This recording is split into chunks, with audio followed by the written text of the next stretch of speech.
Viral pria mengamuk di halte, ngaku bajai miliknya ditabrak Transjakarta. Beredar di media sosial sebuah video yang memperlihatkan seorang pria yang merupakan sopir bajai mengamuk karena kendaraannya tersenggol bus Transjakarta. Peristiwa tersebut diunggah oleh akun TikTok Gulu-Gulu terjadi pada Jumat, 27 Februari 2026. Pengunggah video juga menuliskan bahwa wiper yang ada di halte dirusak dengan dibengkokkan dan dipatahkan.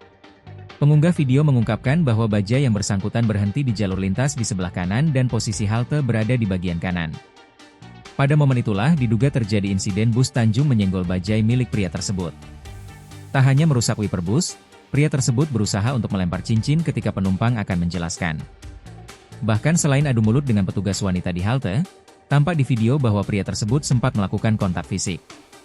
Pria yang masih tersulut emosinya itu juga mengambil tutup tong sampah dan menerobos masuk ke halte. Saat diingatkan ada CCTV di halte, terlihat tong sampah tak jadi dilempar ke arah penumpang. Kini pihak Transjakarta sendiri belum memberikan tanggapan mengenai insiden tersebut.